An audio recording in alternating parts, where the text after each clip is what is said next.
Selamat pagi semuanya. Untuk pertama kalinya saya akan memberikan video tutorial terkait pembelajaran persamaan aljabar nonlinier pada mata kuliah Komputasi Teknik Kimia. Bersama saya Dewi Wahyuni Tias.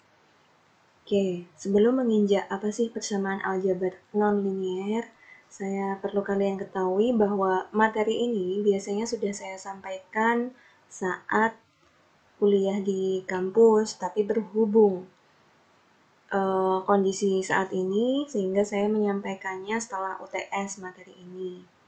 Oke ya, langsung saja. Jadi di sini ada terminologi atau istilah dulu pendahuluan. Seperti apa sih persamaan aljabar nonlinier itu? Perlu kalian ketahui dulu. Kalau materi sebelum UTS kan materinya sampai persamaan aljabar linier yang bentuknya misalnya persamaan AX plus B itu adalah persamaan linier. Biasanya perbedaan linier sama non-linier, kalau linier itu adalah garisnya kalau dibikin grafik seperti ini, garis lurus, bisa jadi garisnya adalah seperti ini. Intinya adalah ini contoh-contoh untuk hasil dari persamaan linier. Saya yakin waktu di kuliah MTK 2 juga sudah diajari bagaimana cara nanti ada materi terkait linearisasi dan lain sebagainya. Tapi kalau persamaan aljabar nonlinier itu bentuk grafiknya kalau digambar biasanya seperti ini. Nah, ada contoh seperti ini, kemudian bisa jadi contohnya seperti ini, dan lain sebagainya. Kalian tentu tidak asing ya dengan gambar grafik seperti ini. Ini adalah contoh-contoh bentuk hasil dari persamaan nonlinier. Di mana contoh yang saya gambar di sini adalah contoh persamaan polinomial misalnya. Tapi tidak hanya terbatas pada persamaan polinomial, misalnya polinomial order 2 atau persamaan kuadrat, bisa jadi juga persamaannya adalah persamaan grafiknya logaritmik. Saya yakin dalam dunia teknik kimia sering sekali kalian temui persamaan aljabar yang nonlinier. Nah, cara penyelesaiannya itu pasti kita akan mencari yang namanya nilai X-nya, akar persamaannya. Sehingga fungsinya ini, persamaan itu biasanya kita nyatakan dalam fx, kita nyatakan harus sama dengan 0. Masih ingat ya, waktu SMA saya yakin kalian menyelesaikan persamaan kuadrat itu kan biasanya dengan mencari akar-akarnya dengan metode pemfaktoran, dengan membuat 0 fx-nya. Seperti itu pula yang akan saya ajarkan, tapi dengan metode pemrograman. Ini contoh persamaannya yang lain untuk yang non-linear. Bisa dilihat fx sama dengan e pangkat min x dikurangi x. Dimana diketahui yang ingin diketahui adalah nilai x-nya, sehingga kita harus membuat persamaan ini fx-nya sama dengan 0, agar bisa mencari nilai x-nya. Secara umum, ada dua metode yang digunakan, yaitu metode Akalot sama metode terbuka.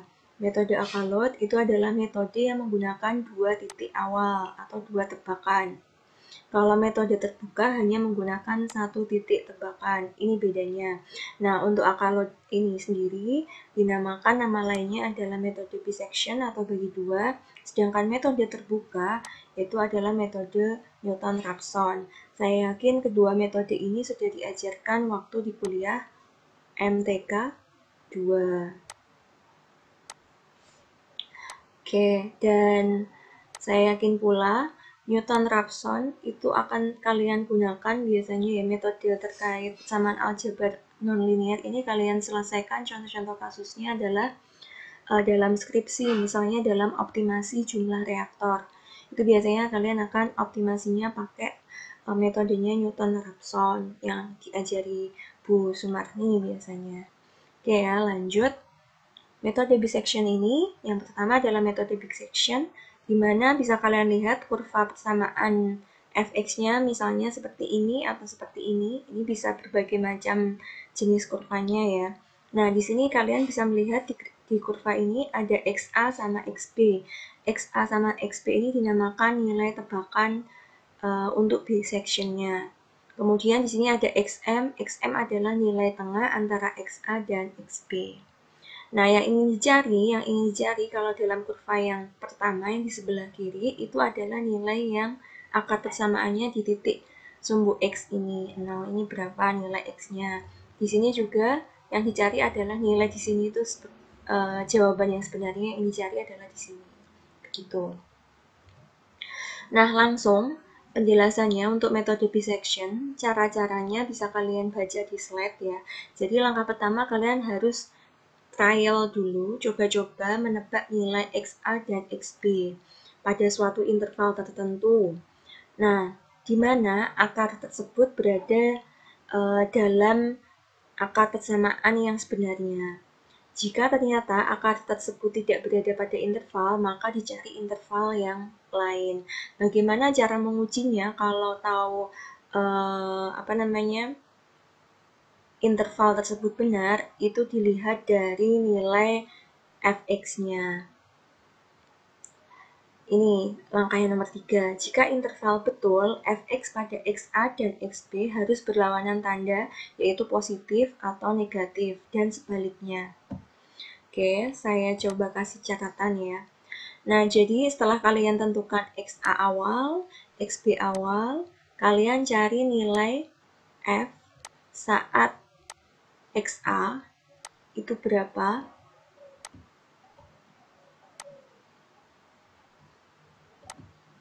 Kemudian f saat xb itu berapa. Bisa dipahamin ya sampai sini. Nah, kalau nilainya dia sama-sama positif, berarti interval kalian itu salah. Kalian harus coba lagi mencari XA baru atau XB baru. Intinya adalah nilai fxa harus berlawanan tanda. Misalnya fxa-nya adalah positif. Untuk kasus di gambar 31 ini. Ini gambarnya saya ambil dari buku pemrograman. Sedangkan XB-nya kalau dalam gambar 3.1 ini adalah nilainya negatif. Bisa kalian cek ya di sini. Nah, ini kan negatif, ini positif yang untuk fxa-nya. Sedangkan B titik di sini fxa-nya itu ini yang ditarik ke sumbu Y. Sumbu Y di sini adalah atau nilai fx-nya.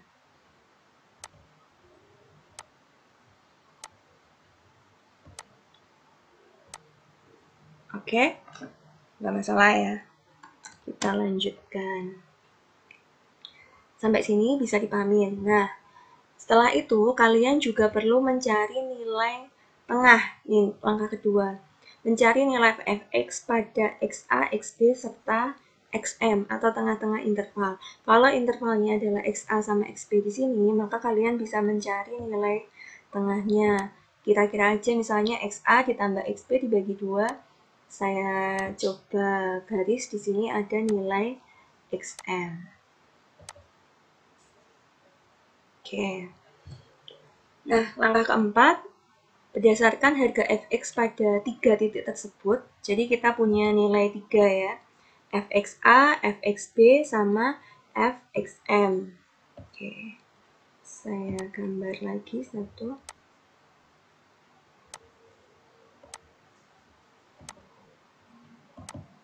Nah, kalau untuk contoh 3.1 ini, kalian bisa memperkirakan kira-kira kalau dalam kurva ini nilai fxm-nya itu positif atau negatif. Bisa terlihat ya, dia adalah kalau dipentokkan ke sumbu Y atau ke fx-nya, dia adalah nilainya negatif. Jadi sama kayak yang fxb, sama-sama negatif. Nah, berdasarkan untuk selanjutnya, langkah keempat, berdasarkan harga fx pada 3 titik tersebut dapat ditentukan pada separuh interval yang mana terletak akar persamaan tersebut. Kita lihat di gambar ini tadi ya. Nah, di sini jelaskan untuk langkah nomor 5, akar tersebut pasti terletak pada interval di mana tanda dari fx pada ujung-ujung interval yang berlawanan. Maksudnya adalah Di sini XA nilainya positif. Di XB yang kita coba-coba yang pertama adalah negatif. Tapi saat kita masukkan fxm-nya, ternyata nilainya adalah negatif. Nah, berarti kan nilai fxb sama fxm-nya di sini kan sama-sama negatif. Maka untuk mencari interval yang baru, ini kan kita mau mencari tebakan lagi ceritanya agar mendekati nilai x yang sebenarnya. Nah, kalian harus membuang interval yang sebelumnya, yaitu karena xb sama xm itu nilainya sama, maka yang dipakai sebagai xb baru adalah xm, karena nilainya negatif. Yang paling ujungnya adalah yang di sini. Jadi, interval baru yang dipakai adalah dari xa sampai xm. Di sini keterangannya, jika tanda fxm berlawanan dengan fxa, maka akar kesamaan menjadi xa, x antara xa sampai xm. Bisa dipahamin ya? Seperti kasus yang ini kan xm berlawanan tanda dengan fxa, maka berarti intervalnya adalah dari xa sampai xm. Seperti ini. Tapi jika tanda fxm berlawanan dengan fxb, maka akar persamaan adalah x-nya antara xm sampai xb. Begitu maksudnya. Jadi, interval baru itu pasti nilai fxa-nya sama fxb-nya baru itu harus selalu berlawanan tanda nilainya. Itu adalah persyaratan yang harus dipenuhi dalam metode bisection. Jadi lama-kelamaan intervalnya, bisa kalian lihat ya, saya gambarkan ke slide yang ini. Yang semula-mula ini xm, ini adalah xm-nya adalah sebagai xb yang baru, kemudian intervalnya menjadi segini. Kemudian kita cari nilai tengahnya lagi, misalnya nilai tengah antara ini sampai ini misalnya di sini, misalnya ini ya. Berarti interval yang selanjutnya adalah antara ini sampai ini. Hingga akhirnya kecil dan akhirnya mendekati interval yang dicari, yaitu nilai akarnya. Begitulah yang dimaksud dengan penyelesaian metode bisection. Nah, ini ada beberapa rumus. Jadi, interval diperkecil hingga memperoleh nilai akar persamaan yang sebenarnya. Yaitu, akar persamaan selanjutnya didekati dengan xm sama dengan setengah kali xa plus xb tadi ya, karena mencari 3 titik. Tapi, kelemahan dalam metode bisection ini, cara ini tidak begitu cepat konvergen. Maksudnya konvergen itu adalah menuju nilai yang dicari, nilai sebenarnya, tetapi baik digunakan untuk fungsi-fungsi yang tajam perubahannya. Nah, ada persyaratan atau pedoman untuk eliminasi interval. Ini kalian pahami. Yang pertama syaratnya, jika fxa kali fxm lebih besar dari 0, berarti kan nilainya sama-sama negatif atau sama-sama positif, itu lebih besar dari 0, maka xa barunya diganti dengan xm, sedangkan xb-nya adalah tetap. Bisa dipahami ya, karena syarat dalam suatu interval harus nilainya berlawanan tanda. Kemudian, yang kedua, jika fxm kali fxb lebih besar dari 0, maka xb baru itu sama dengan xm, dan xa-nya adalah tetap. Ini metode bisection, keunggulannya bisection itu sangat sederhana. Karena kita menebak 2 titik, kemudian dicari fxa-nya, fxb-nya, lalu dicari xm-nya, lalu dicari fxm-nya, begitu seterusnya, lanjut hingga ketemu interval yang sebenarnya. Caranya sederhana. Dan keunggulannya yang lain adalah pasti konvergen, ketemu nilai yang dicari. Tapi kelemahannya, kita harus punya tebakan awalan yang memenuhi persyaratan. Beda sama Newton-Raphson. Kalau Newton-Raphson kan nanti kalian cukup satu tebakan saja. Kalau di bisection kalian butuh 2 tebakan. Misalnya nilai A dan B, dan harus ada syarat di mana FA kali FB itu harus lebih kecil dari 0. Maksudnya lebih kecil dari 0 adalah karena nilai FA misalnya positif, FB negatif, hasilnya kan pasti negatif. Atau FB negatif, FA negatif, FB positif, hasilnya juga pasti akan lebih kecil dari 0 atau berlawanan tanda nilai FA dan FB-nya. Begitu. Kemudian yang kedua, laju konvergensi relatif lebih lambat atau lama. Betul, ini saya setuju karena kan dia juga 2 tebakan, otomatis kalau interval kalian terlalu jauh range-nya dari yang dicari, otomatis kalian akan mendekati ke konvergen yang dicari itu akan semakin lama. Oke ya, langsung untuk algoritmanya, ini kita mulai dulu dengan kata mulai. Jadi sama seperti di UTS, selalu ataupun saat materi saya jelaskan, algoritma selalu ada kata-kata mulai. Mulai yang kalian ketahui itu tidak hanya berlaku, ini kira-kira tidak hanya untuk mata kuliah pemrograman di komputasi teknik kimia, tapi kalian bisa tanya anak informatika atau tanya anak statistik, itu juga pasti algoritmanya adalah bentuk-bentuknya ada buletan, ada kotak, ada jejer genjang, dan lain sebagainya. Itu memang seperti itu juga, dan urutannya ada kata-kata mulai atau start. Nah, dimulai, habis mulai kita masukkan inputnya, misalnya kita masukkan persamaannya, fx-nya ini contohnya adalah fx sama dengan log x, ini adalah persamaan aljabar non-linearnya, dengan dikasih toleransi. Toleransi adalah nilai sebagai persyaratan agar angka persamaan nanti mendekati dengan yang sebenarnya gitu. Toleransi kesalahannya kecil, maksud saya seperti itu toleransi di sini.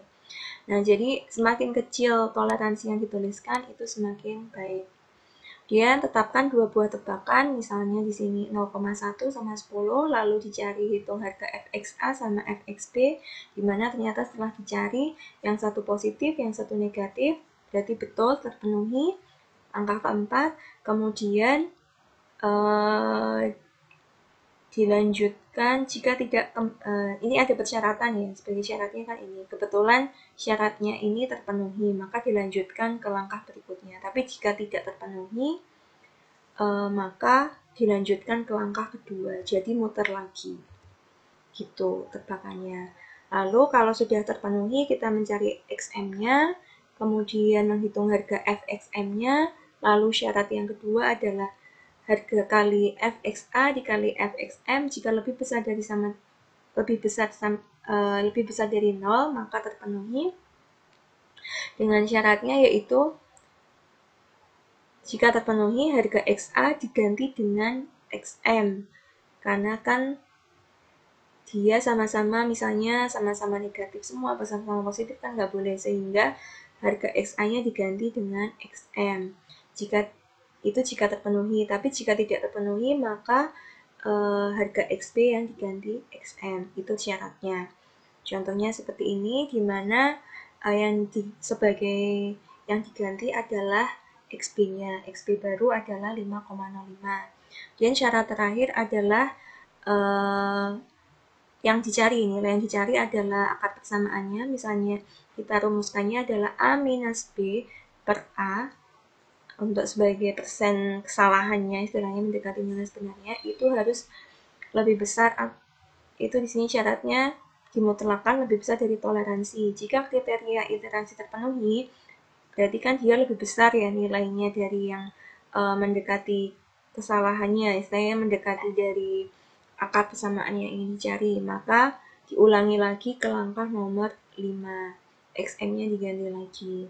Jika tidak, berarti kan nilainya sudah lebih kecil dari toleransi, berarti itulah akar yang sebenarnya. Setelah itu selesai, begitu. Oke, kita perhatikan algoritma metode bisection yang saya ambil dari modul. Di sini ada kata-kata mulai, bentuknya adalah lonjong, kemudian kita bentuk jejer genjang untuk input yang kita masukkan di sini, kita masukkan persamaan dan nilai toleransi. Setelah itu kita masukkan nilai tebakannya, inputnya, misalnya A sama B, kemudian di sini ada programnya atau persamaannya, yaitu perhitungannya adalah menghitung nilai FA sama FB terlebih dahulu. Ada syarat yang pertama, nah di sini kalian mungkin saat UTS kemarin belum menemukan gambar yang bentuknya belah ketupat seperti ini. Tapi sempat saya ajarkan waktu materi algoritma pemrograman. Di sini namanya adalah kondisi keputusan. Kondisi keputusan itu sebagai misalnya persyaratannya.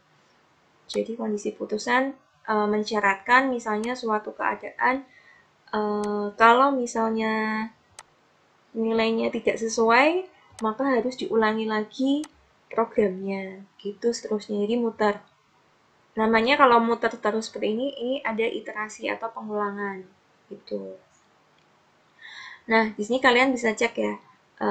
Kalau misalnya FA kali FB ternyata lebih kecil dari 0, berarti dia kan FA-nya berlawanan tanda, maka dia dilanjutkan ke langkah berikutnya. Tapi jika tidak, maka kita ulangi lagi tebakan A dan B yang baru, begitu.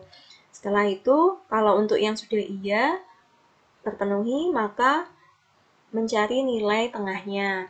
Nilai tengah ketemu, kemudian mencari nilai FM-nya. Setelah FM dicari, kita ada kondisi syarat yang kedua. Kondisi syarat yang kedua adalah FA kali FM itu lebih besar dari 0. Masih ingat ya, kalau misalnya nilainya itu lebih besar dari 0, maka yang harus diganti adalah A sama dengan M. Karena kan kalau sama lebih besar dari 0 kan otomatis dia nilainya adalah sama tandanya positif-positif atau negatif-negatif, sehingga M-nya ini akan menggantikan A-nya. Tapi jika tidak, syarat yang lain adalah B. B sama M-nya itu menggantikan B yang lama, begitu. Lalu di sini bentuknya juga kotak atau perhitungan karena dia di sini menghitung ya, dalam arti mengganti, habis itu dihitung nilai FA yang baru dan FB yang baru dari FM tersebut. Kemudian kalau sudah, kita ada kondisinya yang lain yaitu mengecek nilai A dan B tersebut.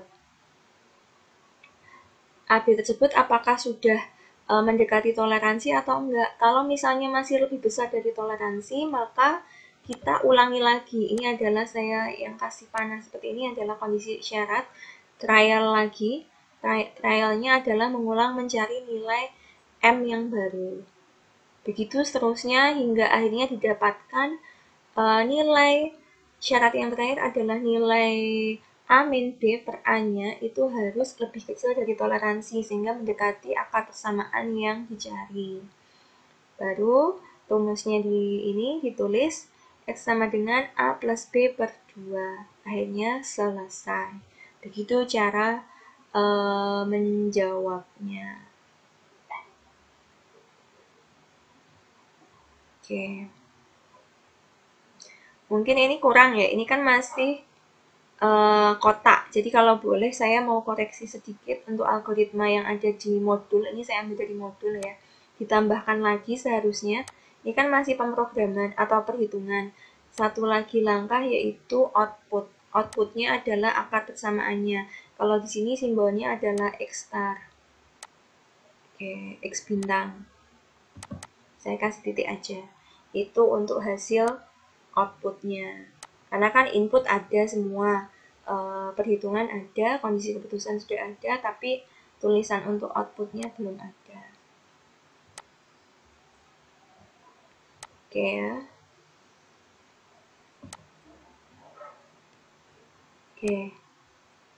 Bisa dipahamin ya, saya anggap untuk algoritma bisection jelas. Oke, lanjut. Dalam bisection ada 2 M-file, subroutine sama program utama. Seperti dalam eliminasi Gauss untuk persamaan. Jadi kalau penyelesaian yang aljabar linear, kemarin sempat saya sudah sampaikan, itu ada 3 metode eliminasi Gauss, kemudian ada substitusi juga, yang sering kalian selesaikan secara manual sebenarnya, tapi kemarin saya gunakan untuk yang soal nomor 3 di UTS pakai metode inverse matrix. Oke, ini subroutinnya. Subroutine itu jadi kayak seperti rumusnya. Bentuknya seperti ini. Kalau kalian ingin tanya, waduh M-file-nya ini seperti apa, bisa tanya saat praktikum komputasi. Karena bedanya teori untuk kuliah komputasi sama praktikum adalah kalau di teorinya saya hanya mengajar bagian algoritmanya, walaupun mungkin ada latihan soal hingga ketemu hasilnya dengan pemrogramannya. Tapi kalau MPL-nya seperti apa, ini kalian tanya dalam praktikumnya. Yang akan saya nilai adalah bagaimana cara menjalankan programnya. Tapi kalau dalam teorinya, yang saya minta hanyalah cukup mencari algoritmanya saja. Tapi mungkin ada yang tanya, Bu, waktu UTS kok ada MPL juga yang kemarin saya tuliskan di soal. Iya, karena MPL yang saya cantumkan di UTS itu adalah MPL yang sederhana. Misalnya kemarin kan hanya contoh soal mencari volume bak, luas permukaan bak, kemudian persamaan gas ideal sederhana. Jadi tidak terlalu ribet, harusnya bisa dikerjakan dengan baik. Karena kita sempat adakan juga latihan. Oke ya, lanjut.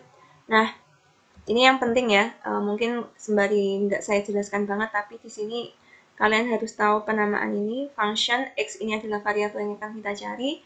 Kita namai, misal filenya adalah biseksi, lalu ininya yang akan kita gunakan adalah untuk namanya fungsi. Fungsinya misalnya adalah di sini fungsi kuadrat, misalnya. Nah, ini A, B adalah tebakannya, dan ini adalah nilai toleransinya. Dimasukkan langsung, nggak apa-apa. Oke, kemudian M-file yang akan kita run. Jadi untuk mengeran biseksi ini kita gunakan dua M-file. Yang pertama tadi subroutine-nya, kemudian yang kedua ini program utamanya. Kita tuliskan di M-file yang berbeda, function Y sama dengan kuadrat, di mana kita kuadrat ini adalah nama M-file-nya yang kita simpan. Untuk dalam kurung dalam persamaan ini ada variabel X.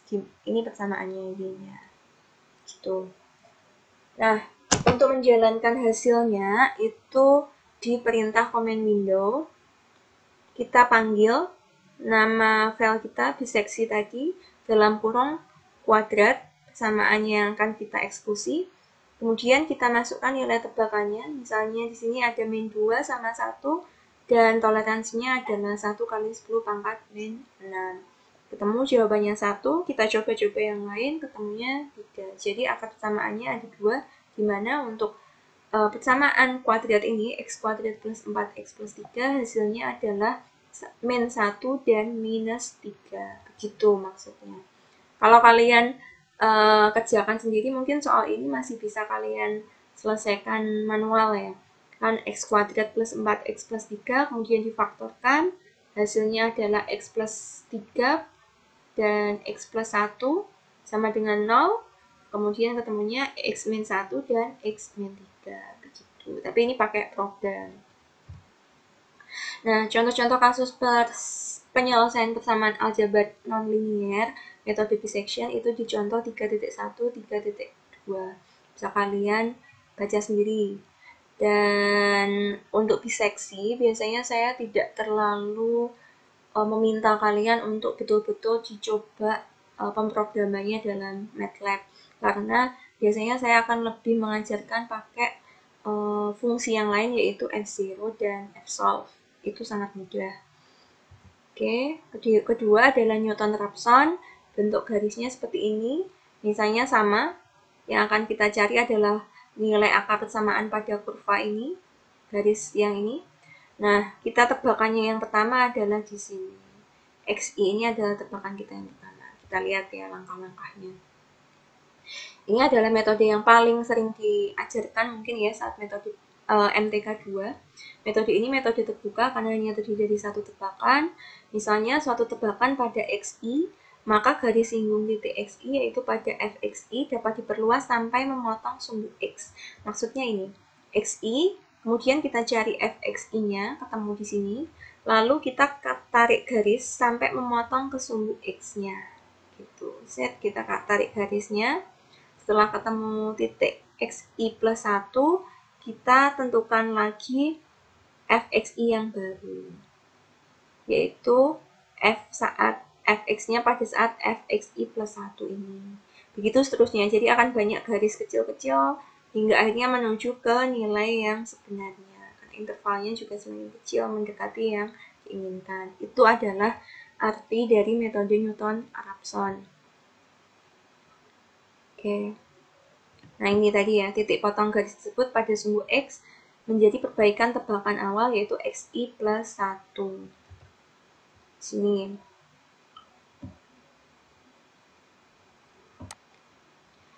Jadi mula-mula kita punya tebakan yang pertama, kemudian kita cari fxi-nya, lalu ini sebagai slope-nya kita nyatakan, kita tarik ke sumbu X hingga ketemu titik xi plus 1.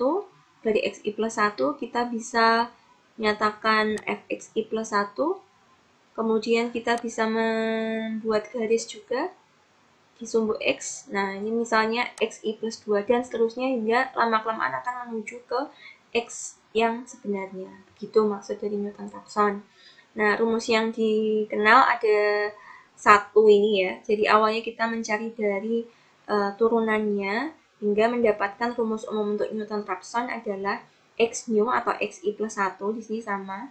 Saya yang ini ngambil di modul praktikum, kalau yang di sini dari buku pemrograman.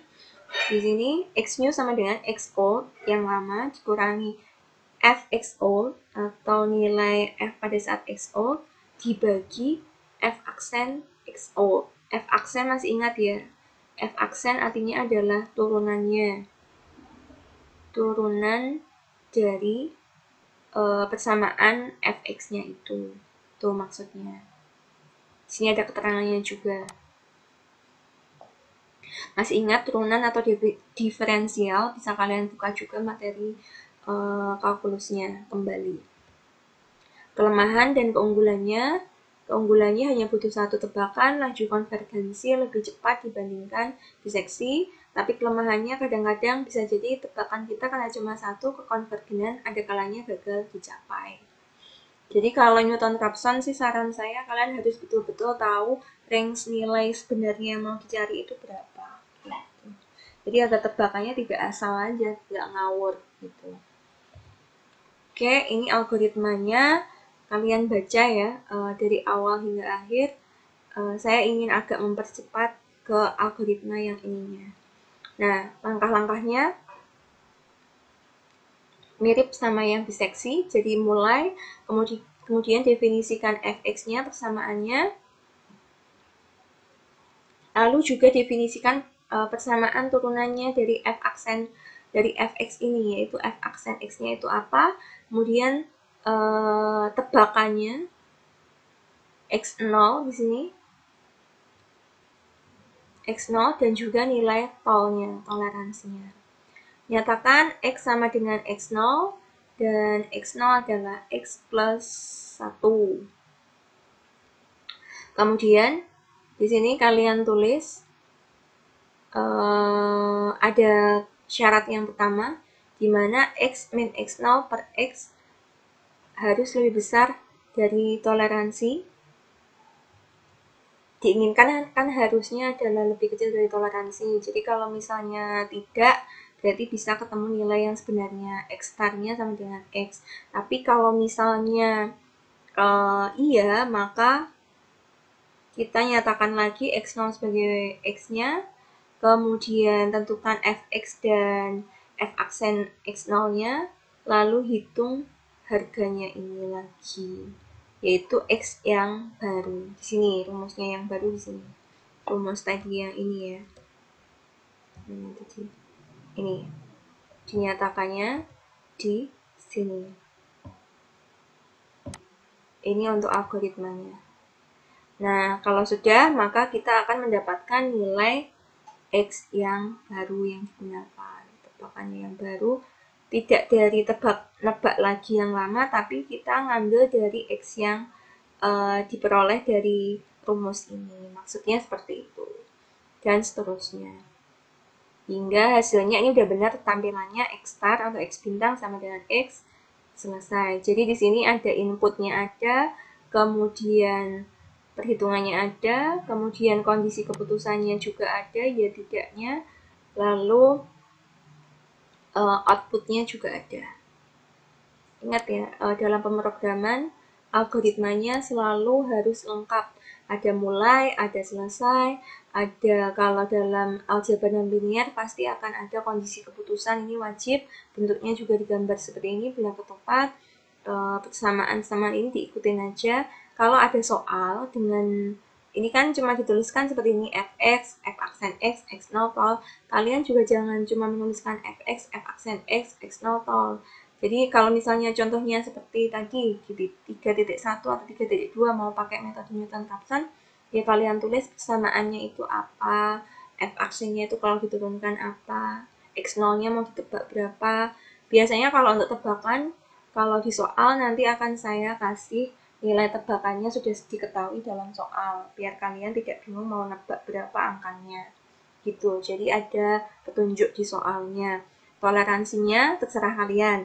Kalian mau bikinnya berapa itu monggo, tapi kalau saran saya intinya adalah semakin kecil semakin baik. Jadi misalnya 1 kali 10 pangkat minus 3, minus 4 boleh, dan seterusnya. Lanjut, ini MPL-nya sebenarnya juga ada 2, tapi bisa juga kalian perhatikan dulu yang ini.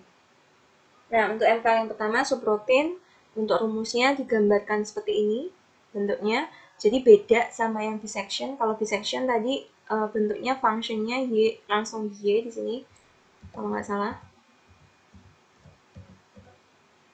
Maaf, x-nya karena dia 2 ini. Oke. Tapi kalau di Newton-Raphson di sini bentuknya adalah tanda kurung. Ini diikutin memang, kalau Newton-Raphson seperti ini ya jangan diubah-ubah ya. Jadi memang seperti ini. Tanda kurung X spasi iter.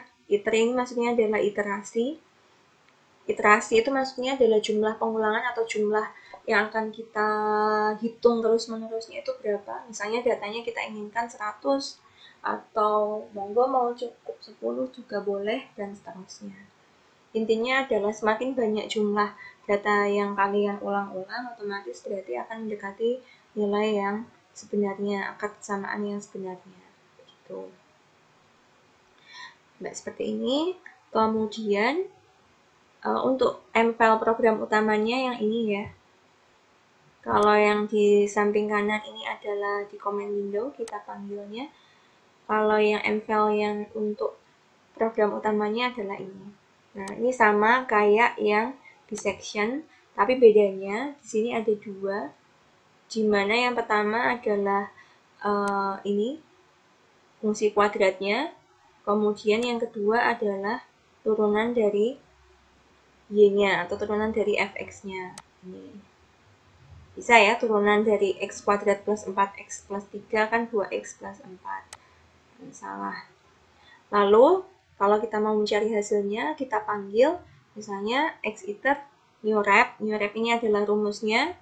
Kita masukkan rumusnya ini tadi new rep. Dalam kurung, kita panggil file-filenya yang kita udah simpan, yang mau kita jalankan tadi, eksekusinya. Kuadrat itu untuk yang persamaan aslinya fx. D kuadrat adalah untuk turunannya. Kemudian kita masukkan tebakannya, karena dalam Newton-Raphson cuma 1, maka kita masukkan 1 angka.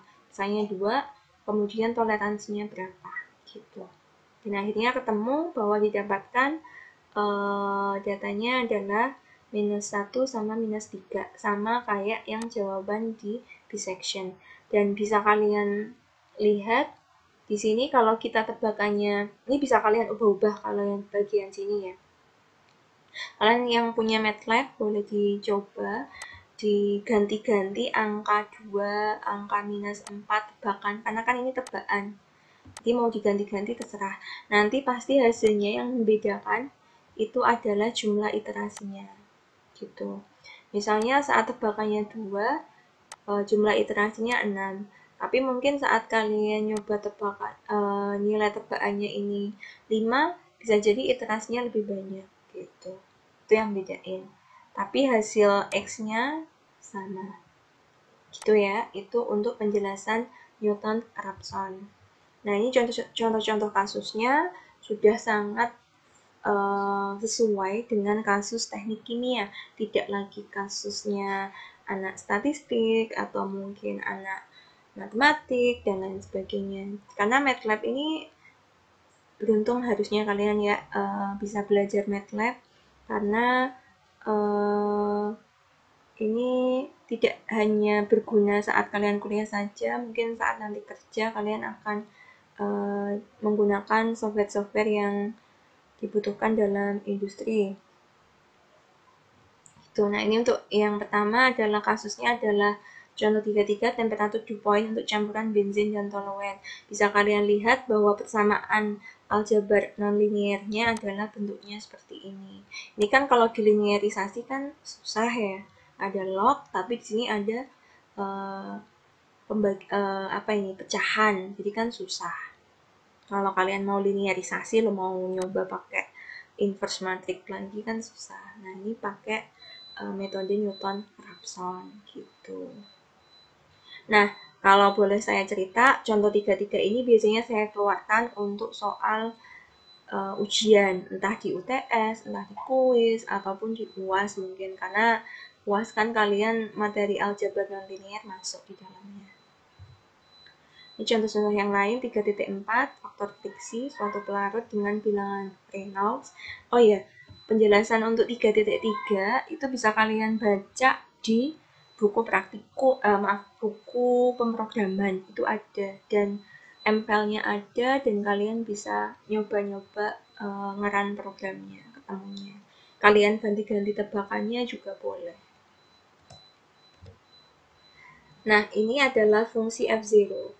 Saya yakin saat MTK 2 kalian tidak belajar ini. Jadi beruntung kalian di komputasi kalian menemukan fungsi lain, persamaan lain atau metode lain yang lebih memudahkan dibandingkan metode bisection ataupun metode Newton-Raphson. Bisa dilihat di sini, ini baru awalan ya.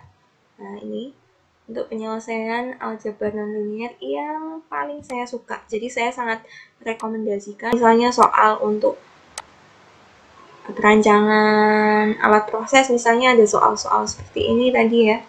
Nah, ini atau mungkin termodinamika atau mungkin kuliah apapun. Terus datanya sangat banyak, disuruh mencari nilai-nilainya, kalian pakai fungsinya adalah F0. Ini rekomendasi saya, karena sangat mudah dibandingkan saat kalian menuliskan rumus di yang diseksi dan yang Newton-Raphson gitu. Oke, cara penulisan rumusnya ini juga sangat sederhana kalau dalam pemrograman. Oke, jadi nulisnya cukup seperti ini. X ini adalah X yang mau dicari, kemudian F0 itu adalah rumusnya udah dalam bentuk F0 dan kita tidak perlu membuatnya dalam MPL yang lain. Tadi kan kalau Newton-Raphson kita bikin dalam namanya newrep, kalau bisection tadi kita bikin nama fungsinya kan biseksi.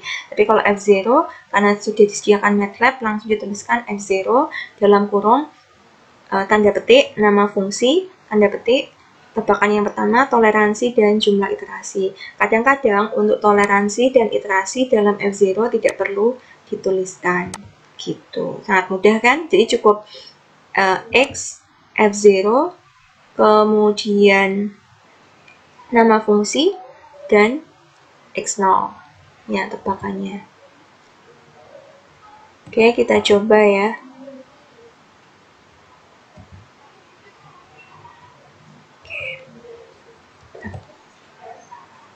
Contoh soal dengan langkah penyelesaiannya untuk yang F0. Misalnya kita punya data CP sebagai fungsi suhu, tapi bentuknya seperti ini. Nah, diambil dari Computational Methods for Process Simulation. Nah, cara F0 seperti namanya F0. F0 adalah fungsi pengenol atau fungsi pembuat nol gitu maksudnya. Karena kan 0 artinya 0. Nah, maka fungsi CP yang bentuknya seperti ini harus kita ubah dalam bentuk 0 setelah kita ketahui nilai yang mau dicari pada titik berapa T-nya ini mau kita cari. Misalnya CP-nya ini diketahui 1, maka kita mencari T-nya itu berapa dengan mengenalkan persamaan ini. Caranya berarti 0,716 min 4 ini bla bla bla dikurangi 1, atau bisa dituliskan seperti ini. Ft sama dengan 1 dikurangi persamaannya Cp ini semuanya. Itu hasilnya adalah pasti 0 kan, kalau dilihat seperti ini. Nah, ini harus kalian ubah bentuknya seperti ini ya. Nah, cara penulisannya kalau dalam MATLAB itu ditulisnya seperti ini, function f ini adalah ft di sini maksudnya, atau y-nya, sama dengan fungsi t. Fungsi ini adalah kita nanti menyimpannya sih, disimpannya adalah fungsi kalau di sini namanya. Ini bisa kalian ubah-ubah ya. Kita ganti, misalnya kalian ganti ini adalah contoh 1 misal, atau contoh nonlinier boleh, dan lain sebagainya. Jadi nama MVal untuk yang tulisan fungsi itu boleh kalian ubah-ubah. Fungsinya kalian tulis seperti ini. Ingat, akar itu tidak ada di tombol keyboard kita. Kita harus menuliskannya adalah SQRT seperti ini, operasionalnya seperti ini. Jadi ini SQRT artinya adalah akar kuadratnya. Tuh. Oke. Nah, misalnya setelah kita buat ini, kemudian kita bikin plot grafik. Bikin plot grafik ini untuk dari suhu 100 sampai 300 kira-kira bisa ya. Atau kalian bisa tulis ini fplot dalam kurung tanda petik fungsi, karena nama filenya tadi fungsi, kita panggil, istilahnya kita panggil fungsi, koma, range yang mau kita cari itu misalnya dari 100 sampai 300 akan diperoleh grafik seperti ini, akan keluar di figurnya. Nah, saat keluar figur ini, kita cari kira-kira nilai 0 itu ada nggak dalam range ini. Oh, ternyata ada, yaitu di sekitaran, bisa kalian cek ya, di ini saya ambil contoh ini adalah di modul praktikum. Nah, ini ya, ini 0 adalah sekitar antara 180 hingga 200, seperti itu. Nah, ini untuk mendapatkan harga penol dari fungsi tersebut digunakan F0 dengan tebakan awal 100 misalnya. Boleh jadi rank 100 sampai 300 yang kita tulis di sini masih memenuhi kriteria untuk dekat dengan nilai yang sebenarnya, yaitu 100. Jawabannya kan kalau sebenarnya kan ini ketemunya 189. Oke, saat di comment window kalian ketikkan F0 dalam kurung memanggil MVal yang telah kita buat yang pertama, yaitu fungsi ini yang kita simpan ini. Kemudian dalam koma tebakan kita adalah 100, itu maksudnya. Nah, saya ingin ngasih tahu ke kalian, selain kalian menuliskan tanda untuk memanggil fungsinya tersebut, kalian selain menggunakan bentuk seperti ini, kalian bisa tulis juga seperti ini, F0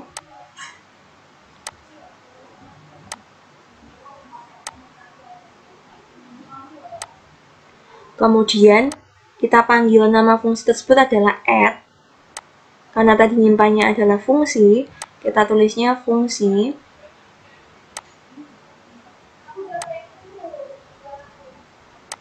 kemudian koma, tebakan.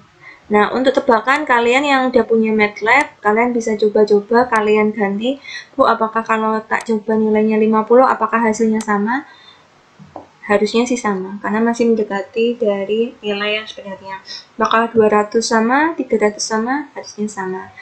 Tapi, saat misalnya kalian nebak-nebak, kok hasilnya beda, berarti nilai tebakan kalian bisa jadi jauh dari nilai yang sebenarnya, akar sama sebenarnya begitu. Jadi kalian harus mencoba-coba beberapa titik, mungkin beberapa angka di sini 100, 150 sampai oh ternyata memang itu terus toh ketemunya, berarti itu adalah jawaban yang sebenarnya gitu. Oke. Ini contoh-contoh kasus penyelesaian dengan F0 ya. Ini tulisannya belum saya ganti. Jadi gimana? Mudah ya. Tidak perlu menuliskan MVal yang panjang dalam MATLAB, tapi cukup menuliskan ini saja. Misalnya saya keluarkan di UAS besok, kira-kira kalian bisa ngikutin ya. Cukup menuliskan MValnya ini, dibikin 0, dan memanggil m-file-nya. Udah, itu aja. Memanggil nama m-file yang kalian simpan, bisa ditulis tanda petik 2, karena kan kadang-kadang kalau nulis di MATLAB, tanda petik 2 kelupaan. Tanda petik pertama, oke, tanda petik yang terakhir setelah nama filenya mungkin lupa. Jadi enak pakai add. Kayak di WA atau mungkin di IG kan kalau kalian mau ini memanggil orang tersebut kan kalian add gitu kan, add. Nah, add nama ini juga sama, dalam MATLAB pun juga berlaku seperti itu. Oke, ini contoh-contoh kasusnya dari 3.5 hingga 3.11 yang sering saya keluarkan untuk tugas ataupun UAS mungkin ya kalau besok, itu adalah soal yang contoh 36 ini. Sering saya keluarkan karena mudah. Dan untuk kondisi seperti ini juga saya rasa harusnya kalian bisa. Nah, terakhir adalah metode dengan menggunakan fungsi fsolve. Apa sih fsolve itu? Bedanya apa dengan metode-metode yang lain? Kalau Newton-Raphson, diseksi, sama F0 kan kalian udah tahu sekarang.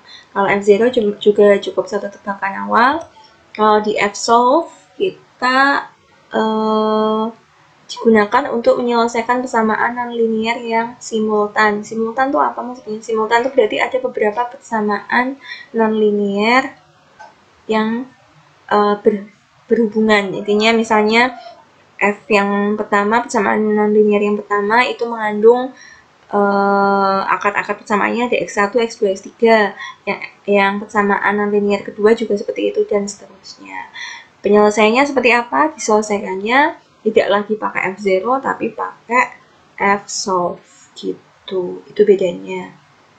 Caranya sama nanti ya. Jadi kalau persamaannya seperti ini, F yang pertama, punya fungsi ada X1, X2, X3, variabel-variabelnya harus kita bikin 0 sih nantinya. Kita cek contohnya, ini saya ambil ada di modul praktikum kalian. Kalau di buku pemrograman hanya sampai F0, kalau di modul praktikum itu sampai fsolve. Nah, ini bisa kalian lihat, ini ada dua persamaan aljabar non-linear, di mana ini X pangkat 3 dikurangi 4XY kuadrat sama dengan 1/5, dan yang kedua adalah ini 5X kuadrat Y dikurangi 2Y pangkat 3 sama dengan 4/5. Bisa kalian lihat kalau kalian selesaikan dengan metode eliminasi atau substitusi jelas tidak mungkin. Maka cara yang paling mungkin adalah dengan pemrograman atau secara numeris.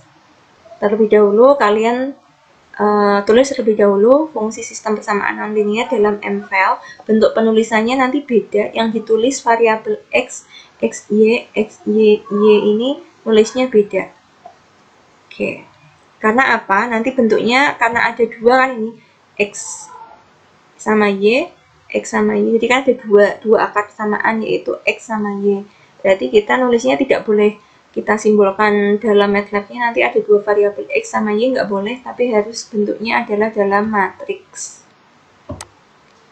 Jadi nanti kita misalkan X yang pertama itu adalah X1 gitu. Kemudian Y akar yang kedua itu adalah X2 gitu. Bisa kalian lihat di modul juga. Nah, ini bentuknya. Bentuk persamaan non-linearnya dibuat dalam matriks. Ditulisnya kita buat nama function f untuk nilai fx-nya ini f, misalnya kita ganti-ganti juga boleh, misalnya y juga boleh.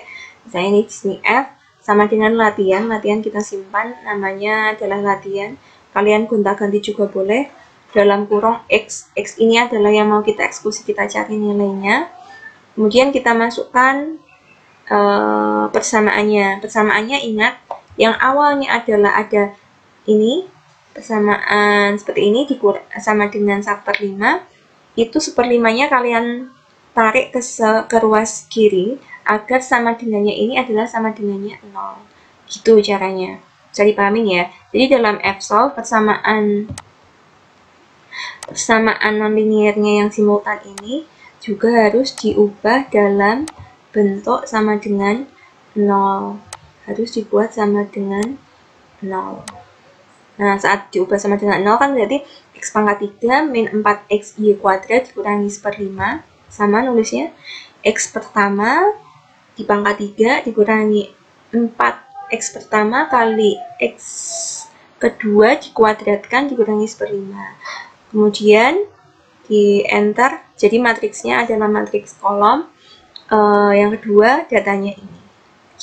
Oke, setelah ditulis ini, kemudian kita eksekusi programnya dalam latihan. Maaf, ini matriksnya sepertinya matriks baris, saya salah, matriks baris. Cuma tinggal di spasi, dituliskan ini. Kemudian cara eksekusinya adalah caranya kalian tulis ini, karena bentuknya matriks, kita bisa nulisnya seperti ini, X dan F file, karena kita mau mencari dua hasil, yaitu X-nya dan eksekusi untuk nilai dari F saat X tersebut itu berapa aja sih nilainya gitu. Oke, di sini bisa kalian lihat sama dengan F solve, ini adalah rumusnya. Kita tidak perlu bikin subroutinnya atau rumus umumnya lagi F solve. Kemudian kita panggil dalam kurung add latihan, misalnya pakai add aja, add latihan, koma tebakannya. Nah, tebakannya di sini adalah karena ada dua ya, kita tuliskan ada dua tebakan, 1 dan 2. Bentuknya dalam dituliskan matriks. Nah, nanti hasilnya keluar di eksekusi di M-file-nya, keluarnya seperti ini. Gitu. Contoh soal lain ada di modul praktikum halaman 34, bisa kalian lihat. Nah, ini ya. Di sini kalian bisa melihat, kalau di modul malah dibuat tugas. Tugasnya ini reaksi kesetimbangan sekian, dimana kalian punya 3 persamaan, apa ini? 3 persamaan, maaf, bukan 3 ya. 2, hanya 2 persamaan aljabar nonlinear, dimana kalian harus mencari nilai-nilai ininya, N1, N2, N3. N1 dan N2-nya dari 2 persamaan ini. Gitu mungkin penjelasan dari saya. Kurang lebihnya saya mohon maaf. Mudah-mudahan bermanfaat untuk kalian. Jika kalian suka dengan video tutorial seperti ini, silakan like, komen, kemudian juga subscribe juga ya ke channel saya. Dan kalian boleh tanya lewat di grup WA. Gitu mungkin dari saya. Saya mohon maaf jika ada salah kata. Terima kasih.